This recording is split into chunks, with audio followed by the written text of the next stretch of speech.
जय हिंद मेरे प्यारे साथियों। आज के इस वीडियो में हम लोग फिर से एक बार लेके आ गए यूपी पीसीएल TG2 का जो हिंदी का पेपर हुआ था उसके बारे में। जो यूपी पीसीएल 20-3-2021 जो सेकंड शिफ्ट का पेपर हुआ था उसमें जो 15 क्वेश्चन आपसे हिंदी पूछा गया था उसका हम लोग सोल्यूशन करने वाले हैं। तो आप वीडियो को पूरा देखिएगा। अगर इस क्वेश्चन का आपको अगर PDF चाहिए तो टेलीग्राम चैनल से जुड़ जाइए। जीके ट्री की दुनिया आप सर्च करेंगे टेलीग्राम में जाके तो आपको मिल जाएगा। चलिए दोस्तों हम लोग शुरू करते हैं, देखते हैं फर्स्ट नंबर क्वेश्चन से। क्वेश्चन नंबर फर्स्ट स्टार्ट करते हैं। पढ़िए क्वेश्चन को, पढ़िए क्या लिखा है। उपकार में किस उपसर्ग का प्रयोग हुआ है? उपकार एक शब्द दिया है जिसमें क्या लिखा है? उपकार। शब्द का नाम क्या है? उपकार। इसमें पूछ रहा है कौन सा उपसर्ग प्रयोग हुआ है। तो उपसर्ग के लिए हम बताए थे आपसे कि जो उपसर्ग होता है वह कहाँ लगता है? शब्द के आगे लगता है कि शब्द के पीछे लगता है? तो जो उपकार जो प्रत्यय होता है वह शब्द के पीछे लगेगा, लेकिन उपसर्ग जो होगा शब्द के आगे लगेगा। ठीक है, तो उपकार में कौन सा हो जाएगा? इसको अगर तोड़ा जाए तो उपधनकार। उपधनकार मतलब उपकार। तो यहाँ पे जो मिल गया उपसर्ग वो क्या मिला? उप। ऑप्शन मिला, ये कौन सा मैच कर रहा है? ऑप्शन फर्स्ट दिया है कार, बी दिया है उ, सी दिया है उप और डी दिया है करी। तो इसका राइट ऑप्शन क्या होगा? सी। क्वेश्चन नंबर फर्स्ट का हो जाएगा सी राइट। उपकार, उप का हो जाएगा उप, इसका राइट ऑप्शन हो जाएगा। चलिए क्वेश्चन नंबर 2 पे आते हैं। 2 क्या है? आजन्म में कौन सा समास है? आजन्म। तो देखिए इसको शब्द को एक बार लिखिए आप। आजन्म। अगर आजन्म आप शब्द लिख रहे हैं तो उसको पढ़िए। आजन्म। आजन्म में कौन सा समास है?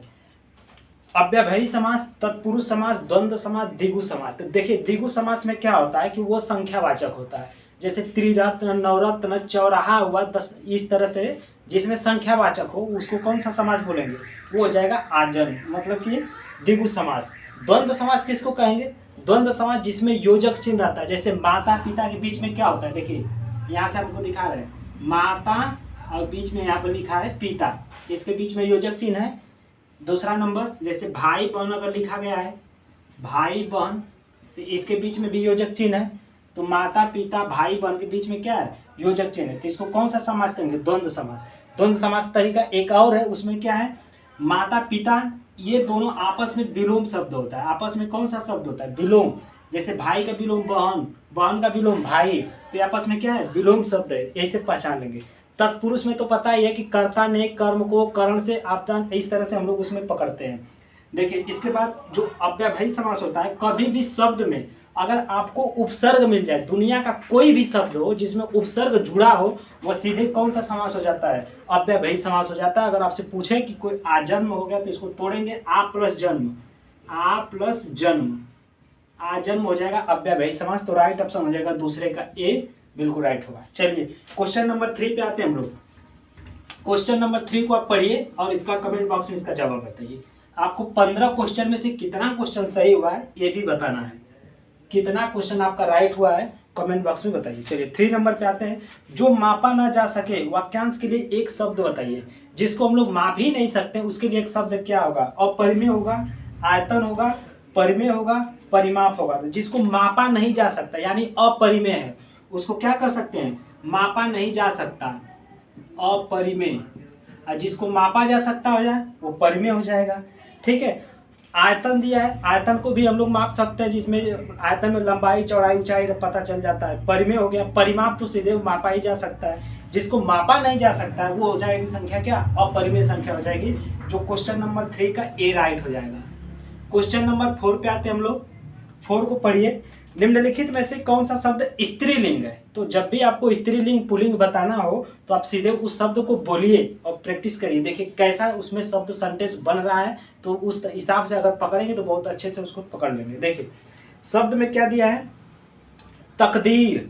तो नहीं, हम लोग कहते हैं कि इनकी तकदीर अच्छी है, इनकी तकदीर अच्छी है, ऐसे बोलते हैं। तो तकदीर अच्छी है यानी स्त्रीलिंग का बोझ कुछ आ रहा है। चलिए बी में पढ़ लीजिए तन, सी दिया है तराजू और डी दिया है तार। तो यहाँ पर 4 का क्वेश्चन नंबर ए राइट होगा, क्योंकि तकदीर जो है वह स्त्रीलिंग है। इनकी तकदीर अच्छी है।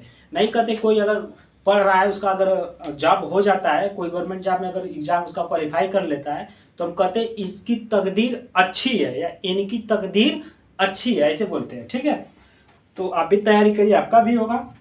ठीक है, तो यहाँ पे जो शब्द है तकदीर हो जाएगा। तराजू क्या हो जाएगा? तौला जाता है, ठीक है, ये पुरुष हो जाएगा। तार देखते हैं जो घरों में लोग कहते हैं ये तार कैसी है, जो तार लंबा है, ये तार कैसा है, मोटा है, इस तरह से बोलते हैं। तो यहाँ से ऑप्शन राइट ए होगा कि क्वेश्चन नंबर 4 का हो जाएगा ए, तकदीर। चलिए क्वेश्चन नंबर 5 पे आते हम लोग। अपनी बात से पलट जाना, अपनी बात से पलट जाना अर्थ के लिए एक उपयुक्त लोकतियां क्या है, क्वेश्चन देखिए वहां से और इसका जवाब बताइए। ए ऑप्शन दिया है एक ही लकड़ी से सबको हाँकना, बी दिया है एक थैली के चट्टे बट्टे, सी ऑप्शन दिया है कि एक हाथी से ताली नहीं बजती, डी ऑप्शन दिया है एक मुंह दो बात। तो अपनी बात से पलट जाना यानी कि आप किसी एक व्यक्ति के सामने कोई और बोले और जब दूसरा व्यक्ति आए तो उसके सामने कुछ पलट गए, नहीं हम तो ये कहा ही नहीं, काहे नहीं कहे भाई। तो ये हो गया कि एक अपनी बात से पलट जाना, जैसे कि हमारे सामने कोई और कोई कुछ बोला, वहां पे चला गया दूसरे जगह उसके सामने कुछ और बोल दिया, तो एक अपनी बात से क्या हुआ, पलट जाना। इसका मतलब क्या हुआ कि एक मुंह दो बात, हम बोलने वाले तो एक ही है, आपके सामने कुछ और बोल दिए, बाहर जाके कुछ और बोल दिए, तो ये हमारा हो गया क्या, एक मुंह से दो बात। ऑप्शन क्या हो जाएगा, right option D, question number 5 का हो जाएगा डी। चलिए 6 पे आते हैं हम लोग, क्वेश्चन नंबर 6 को सॉल्व करिए। 6 क्या पूछा गया था आपसे, क्वेश्चन नंबर 6, निम्नलिखित में से कौन सा शब्द पुल्लिंग है। फिर वही बात, पुल्लिंग और स्त्रीलिंग के लिए बताने के लिए आपको बोलना पड़ेगा। देखिए इसमें बहुत सही चीज दिया है, पुलिस। पुलिस तो बोलने में आपका जिस तरह से दिखता है तो क्या लगता है क्या है, यह पुल्लिंग है। पुलिस, पर्दा, और सी ऑप्शन दिया पोशाक, पोशाक, पोशाक, ठीक है। और एक ऑप्शन दिया है डी पहचान, पहचान बनाई जाती है, ठीक है, पहचान बनाई जाती है, पहचान, पहचान, ये क्या है, तीनों शब्द स्त्रीलिंग है, क्योंकि पुलिस भी स्त्रीलिंग है, पोशाक भी स्त्रीलिंग है, पहचान भी स्त्रीलिंग है। बोलने के लिए कैसे बोलेंगे, पहचान बनाई जाती है, पोशाक पहना जाता है, पहनी जाती है, ठीक है, पहना नहीं कहेंगे। पुलिस पकड़ रही है, पुलिस ने चोर को पकड़ी, ऐसे, तो यहाँ पे स्त्रीलिंग हो जाएगा। जो आपसे पूछा गया था क्या कि पुल्लिंग बताना था, तो ऑप्शन जो बी दिया है पर्दा, पर्दा क्या है, पुल्लिंग है। तो क्वेश्चन नंबर 6 का हो जाएगा B, right option. Question number 7 पे चलिए, क्वेश्चन नंबर 7 पढ़िए। निम्न में से कौन सा शब्द तद्भव है और तत्सम क्या है। देखिए तद्भव के पूछा आपसे, तो यानी तत्सम, तद्भव क्या, तत्सम वे शब्द होते हैं जो संस्कृत के शब्द होते हैं, तद्भव वे शब्द है जैसे आम भाषा में जो हम लोग बोलते हैं वो क्या हो गया, तद्भव हो गया। तो द्राक्षा कोई ना कहीं संस्कृत से मिल रहा है जिसमें छ छ आ रहा है, ठीक है। त्योहार, त्योहार तो आम भाषा में हम लोग बोलते भी है, जो इंग्लिश में फेस्टिवल बोलते हैं। तो ऐसे क्या हो जाएगा 7 नंबर, क्वेश्चन नंबर 7 का क्या हो जाएगा, राइट ऑप्शन बी, त्योहार। ताप का, अब यहाँ पे सी दिया है ताप और स्थल, ये दोनों क्या हो जाएगा, तत्सम, मतलब स्थल आधा सा आ गया, ठीक है। चलिए क्वेश्चन नंबर आते हैं हम लोग 8 पे, क्वेश्चन नंबर 8 पे पढ़िए, इसका क्या राइट होगा। सुरेश का संधि विच्छेद होगा। देखिए सुरेश का संधि विच्छेद करिए। देखिए हम लोग जो संधि विच्छेद है पूरा डिटेल से पढ़ेंगे, लेकिन अभी तक हम लोग क्या कर रहे हैं, क्वेश्चन सॉल्व कर रहे हैं। इससे हम लोग को इससे ये पता चलेगा कि क्वेश्चन आया कैसा था, उसी हिसाब से हम लोग को पढ़ना भी है। चलिए क्वेश्चन नंबर आएगा क्या, क्वेश्चन नंबर आया है 8। आपसे लिखा है कि सुरेश में कौन सा संधि है, सुरेश, ठीक है, सुरेश पूछ रहा है, सुरेश का संधि विच्छेद करना है। तो सुरेश का अगर संधि विच्छेद आप करेंगे तो क्या होता है, अगर सुरेश में पहले पूछ दिया आपकी संधि कौन सी है तो आप क्या बताएंगे। देखिए इसमें जो संधि बताएंगे तो आप सीधे कर दीजिए गुण संधि है। कौन सी संधि है, गुण संधि है, गुण संधि है। गुण कैसे, जब भी आपके ऊपर एक झंडी या डंडी दिख जाती है शब्द के ऊपर, वो क्या हो जाता है, गुण संधि हो गई, ठीक है। अब सुरेश का तोड़ेंगे तो क्या हो जाएगा, सुरेश को अगर आप संधि विच्छेद करेंगे तो ये हो जाएगा सुर धन ईस, यानी सुर अ प्लस बड़ी ई मिलके बन जाता है ए। ये किस में होता है, गुण संधि में होता है, ये वाला, ठीक है। तो यहाँ से क्या हो जाएगा, क्वेश्चन नंबर 8 का हो जाएगा राइट ऑप्शन ए, बिल्कुल सही होगा। चलिए क्वेश्चन नंबर 9 पे आते हैं हम लोग। अनुचर, अनुचर का पूछा है कि पर्यायवाची क्या होगा, अनुचर, अनुचर, अनुचर, अनुचर का पर्यायवाची आपसे पूछ रहा है। तो अनुचर का देखिए पर्यायवाची किसका है ये, तो अनुचर का हम बताते हैं इसका पर्यायवाची, इसको और कह सकते हैं नौकर, नौकर। इसका और पर्यायवाची होता है किंकर, किंकर मीन्स भी नौकर होता है, नौकर, किंकर, ठीक है, अनुचर। और इसके बाद और क्या होता है इसका, सेवक, सेवक आपको ऑप्शन में भी दिया है, सेवक। और क्या होगा, इसको और बोल सकते हैं चाकर। चाकर ये किसका परिभाषी है? अनुचर, मतलब कि नौकर का ही परिभाषी है। तो यहाँ से क्वेश्चन नंबर 9 का जो राइट ऑप्शन हो जाएगा डी। क्वेश्चन नंबर 9 का राइट ऑप्शन हो जाएगा डी, बिल्कुल सही है। चलिए इसका एक और दिया है तालाब। तालाब का परिभाषी देख लेते हैं हम लोग। तालाब का परिभाषी क्या होता है? जलाशय, सरोवर। इसका होता है जलाशय, सरोवर, सरोवर, जलाशय, सरोवर, सर, पुष्कर, सर, पुष्कर, ठीक है, सर, पुष्कर हो गया।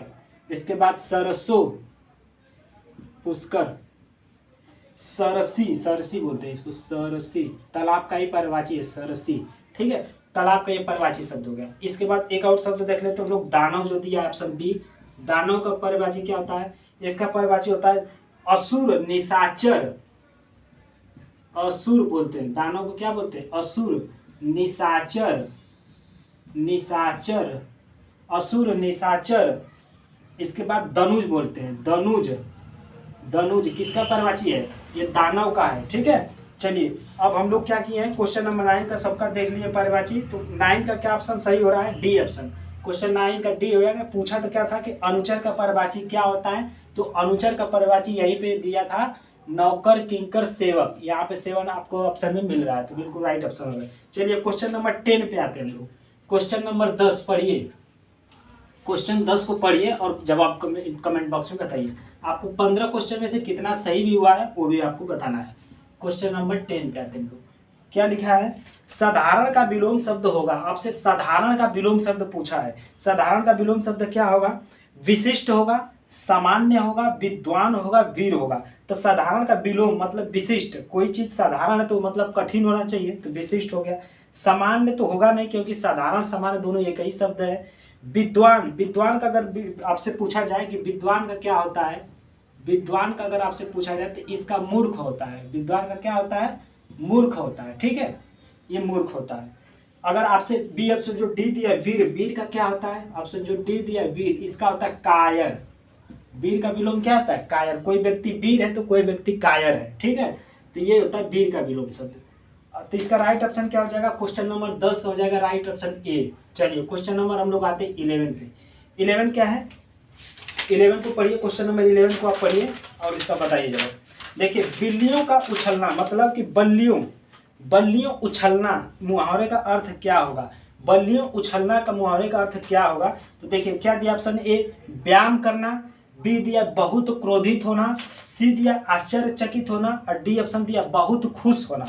तो बल्लियों का उछलना, जैसे क्या होता है कि कोई चीज बल्ले बल्ले, हम बोलते हैं ना बल्ले बल्ले बल्ले, कोई चीज मिल जाता है तो हम बहुत खुश होते हैं, तो बल्ले बल्ले करते हैं। तो इसका राइट ऑप्शन क्या होगा? 11 का डी होगा, बहुत खुश होना, बहुत खुश होना। चलिए क्वेश्चन नंबर 12 पे आ जाइए लोग, 12वें नंबर पे। क्या है? निम्न में से कौन सा शब्द तत्सम है, यानी संस्कृत वाला शब्द है? डर, ठंडा, झरना, स्थान। तो आपको सीधे आधा शब्द पकड़ना है। किस ऑप्शन में दिख रहा है? डी ऑप्शन में दिख रहा है। देखिए यहाँ से जो डी ऑप्शन दिख रहा है स्थान, ये क्या हो जाएगा? तत्सम शब्द हो जाएगा। क्वेश्चन नंबर 12 को हो जाएगा राइट ऑप्शन डी। चलिए क्वेश्चन नंबर हम लोग आते हैं 13 यानी 13 पे। 13वें नंबर पे आ गए क्वेश्चन नंबर पे, पढ़िए उसको और उसका जवाब बताइए। क्वेश्चन नंबर 13 क्या लिखा है? लड़कपन में किस प्रत्यय का प्रयोग हुआ है? लड़कपन, लड़कपन, लड़कपन। तो देखिए प्रत्यय कहाँ लगता है? पीछे लगता है। तो पन शब्द, लड़क धन पन, यहाँ पे जो पन आता है लड़कपन, तो पन वाला जो ऑप्शन 13 का नंबर सी है वह राइट हो जाएगा कि इसमें जो प्रत्यय प्रयोग हुआ है वह क्या है? पन है। चलिए क्वेश्चन नंबर 14 पे आते हैं हम लोग। 14 को पढ़िए। निम्नलिखित में से कौन सा शब्द शुद्ध है? आपको शुद्ध और अशुद्ध बताना है, कौन सा शब्द शुद्ध है? पुष्टि, मान्यनी, वैमनस्यता, विष्टि। देखिए जो पुष्टि लिखा है, पुष्टि कैसे इसमें लिखा है? पुष्टि ऐसे लिखा है, बड़ी की मात्रा दी, लेकिन शुद्ध शब्द कैसे लिखा जाता है? पुष्टि ऐसे लिखा जाता है। ये सही है, ये गलत है। पुष्टि। दूसरा शब्द जो बी ऑप्शन लिखा है मान्यनी, मान्यनी कैसे लिखा है? मान्यनी, ये इस तरह से ऑप्शन में आपको लिखा है, लेकिन इसका राइट कैसे लिखा जाता है? माननी, माननी, ये इसका राइट ऑप्शन लिखा जाता है। ये शुद्ध है, ये अशुद्ध है। चलिए वैमनस्यता, देखिए जो वैमनस्यता ऑप्शन जो दिया है, वैमनस्यता, वैमनस्यता, वैमनस्यता, इसका शुद्ध कैसे लिखा जाता है? इसका होता है वैमनस्य, वैमनस्य, वैमनस्य, वैमनस्य, ठीक है, ये इसका शुद्ध हो जाएगा वैमनस्य, ये इसका रॉन्ग है, ये ट्रूथ है। अब वृष्टि जो है बिल्कुल सही लिखा है, वृष्टि, ये बिल्कुल सही है शब्द लिखा है वृष्टि। तो क्वेश्चन नंबर 14 को हो जाएगा ऑप्शन नंबर डी राइट। और चलते हैं क्वेश्चन नंबर किस पे, 15 पे, 15वें क्वेश्चन पे चलते हैं। क्वेश्चन नंबर 15 को पढ़िए। क्वेश्चन नंबर 15 क्या है? निम्न में से शुद्ध वाक्य कौन सा है? शुद्ध वाक्य बताना आपको।